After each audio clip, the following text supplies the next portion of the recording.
Hello guys, welcome back to our channel knowledge sprout. So अभी हमने recently एक lecture लिया था एमसीक्यू।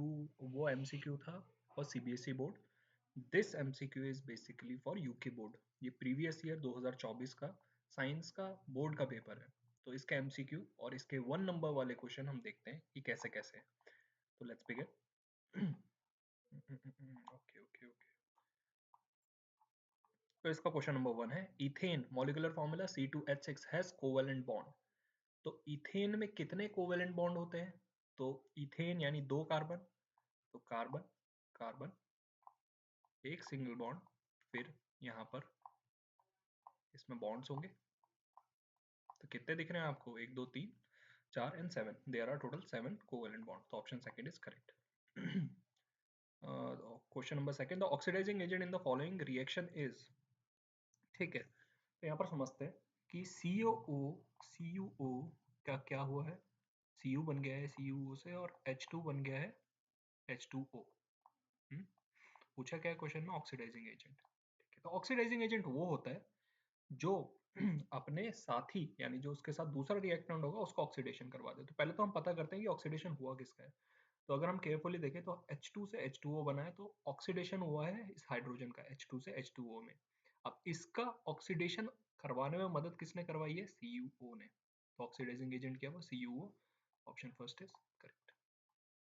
ठीक है, क्वेश्चन थर्ड क्या है, which of the following types of medicine is used in treating indigestion. Indigestion में कौन सी मेडिसिन यूज होती है? एंटीबायोटिक नहीं होती। ठीक है, एंटीबायोटिक नहीं होती। एंग्लिसिक नहीं होती। एंटीसेप्टिक नहीं होती। तो there is only one option, that is antacid.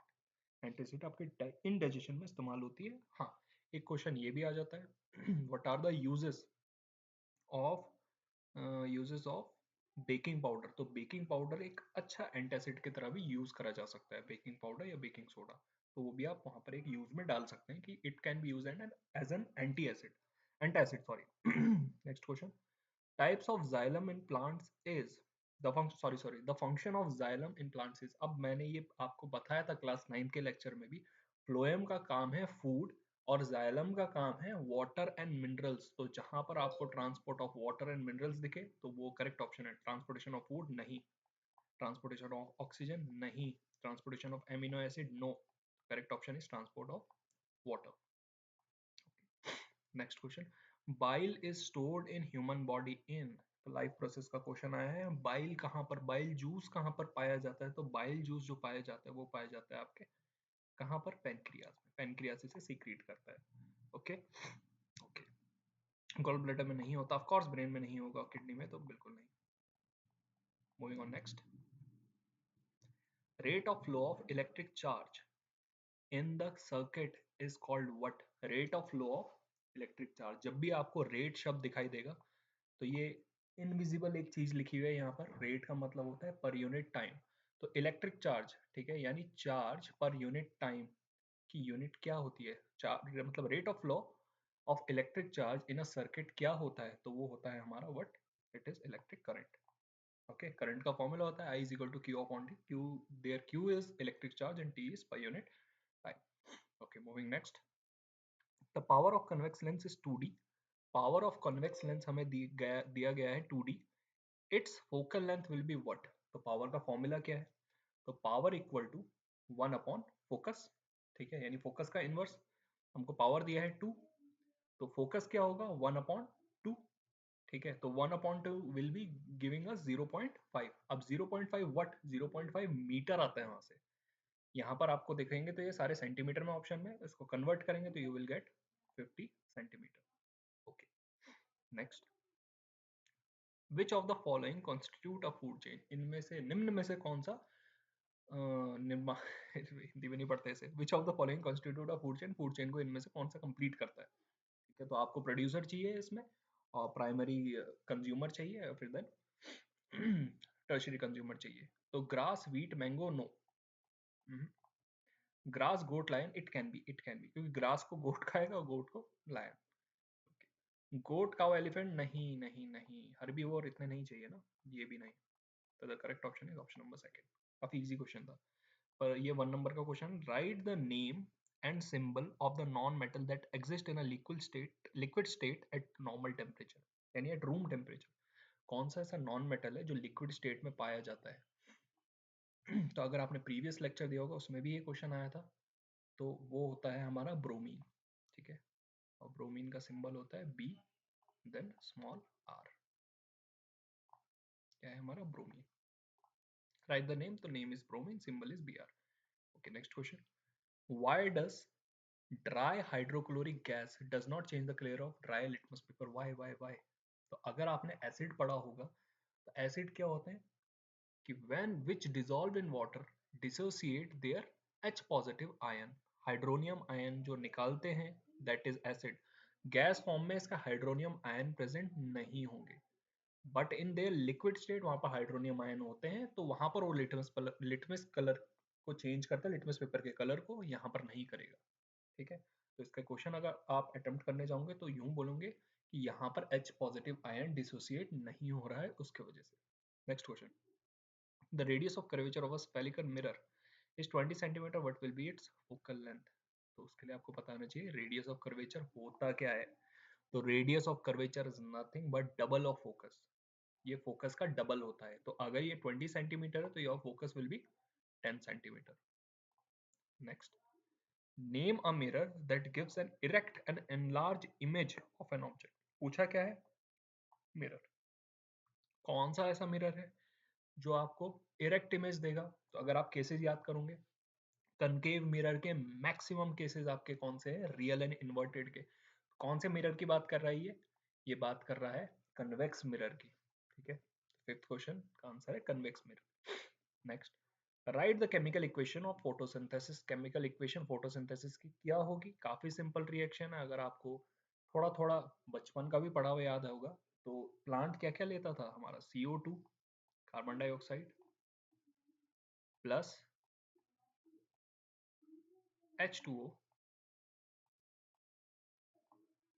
और फिर किसकी प्रेजेंस में, सनलाइट की प्रेजेंस में। यहाँ पर मैं सन बना देता हूँ, ये देखो सनलाइट की प्रेजेंस में it will give you what, glucose C6H12O6, C6H12O6। Okay, काफी सिंपल रिएक्शन है, इसको आप बैलेंस कर लेना, बैलेंस्ड इक्वेशन लिखना।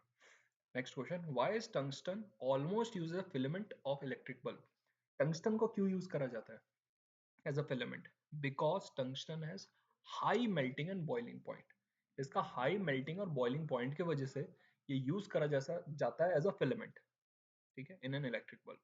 अगर क्वेश्चन ये पूछता है कि कौन सी गैस पाई जाती है इन योर इलेक्ट्रिक बल्ब, तो that gas is argon. Moving on next, how is a voltmeter connected in an electric circuit to measure the potential difference between two points?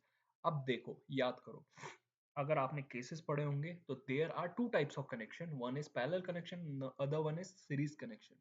तो उसमें केसेस कुछ ऐसे थे कि जो पैरेलल कनेक्शन होता है, parallel connection give you what, equal voltage. Parallel connection will give you equal voltage, यानी सेम वोल्टेज वो देता है, लेकिन करंट डिफरेंट होता है वहां पर। कौन से कनेक्शन में? पैरेलल कनेक्शन में। But in series connection current is same but voltage is different. तो जब भी हम वोल्ट मीटर को लगाते हैं तो वोल्ट मीटर को हम पैरेलल में लगाते हैं, जहां पर हमको ऑब्जर्व करना होता है वोल्टेज, और जो हमारा एमीटर होता है वो हमेशा लगता है सीरीज में। तो I think this will give you answer to this question. Okay, which chemical is mainly considered responsible for the depletion of ozone layer? Ozone layer की डिप्लीशन में कौन सी गैस रिस्पॉन्सिबल होती है? तो इसके लिए रिस्पॉन्सिबल होती है CFC, chlorofluorocarbon. Chlorofluorocarbon ozone layer को डिप्लीट करती है। ओजोन लेयर क्या होती है? Ozone layer is the combination of O3 molecules, O3 molecules की एक लेयर होती है which protect us from UV rays, ultraviolet radiation से हमको जो बचाती है वो है। But O3 is also harmful for us, हम उसको इनहेल नहीं कर सकते, ठीक है, but it is at very high level, ठीक है। तुम्हारे डिफरेंट डिफरेंट एटमॉस्फेयर में लेयर्स होती है, तो वो स्ट्रेटोस्फेयर में होता है। हाँ, तो this will give you answer to this question. तो फिर देन, हाँ, इसको भी देख लेते हैं। Right chemical formula and two uses of washing soda. Chemical formula क्या होता है वॉशिंग सोडा का? तो केमिकल फॉर्मूला होता है वॉशिंग सोडा का Na2CO3 dot 10H2O। Okay, uses क्या होता है इसका? टू यूजेस पूछा है। सबसे एक बहुत इंपॉर्टेंट यूजेस है, अगर तुम टीचर को इंप्रेस करना चाहते हो with your answer, so you can write it, it is use to remove the hardness of water. Hardness, water के हार्डनेस को रिमूव करने के लिए इस्तेमाल होता है ये वॉशिंग सोडा। इसके अलावा you can use any other use. Washing soda किस इस्तेमाल में होता है, तो ये एक बहुत हार्ड बेस है, ठीक है, सॉरी कंसंट्रेटेड बेस है, तो इसके मल्टीपल यूजेस है। Next question 11th, what type of oxides are formed when non-metal combine with oxygen? कौन से ऑक्साइड्स फॉर्म होते हैं when non-metal combine with oxygen? non-metal oxygen के साथ कंबाइन होते हैं, तो non-metal और ऑक्सीजन एक नॉन मेटेलिक ऑक्साइड बनाते हैं, दैट्स इट, सिंपल। कौन से ऑक्साइड बनते हैं? यही बनते हैं, ठीक है, एक non metallic oxide. Why do ionic compound have high melting point? क्योंकि भाई जो आयनिक बॉन्ड है वो बहुत स्ट्रॉन्ग बॉन्ड होता है, उसको ब्रेक करने के लिए यू नीड हाई टेम्परेचर, तो इसलिए उसका हाई मेल्टिंग पॉइंट होता है। This will answer this question also. हाँ, तो बस ये है आपके 1-1 नंबर वाले क्वेश्चन, बाकी remaining question we will cover in next lecture. Thank you.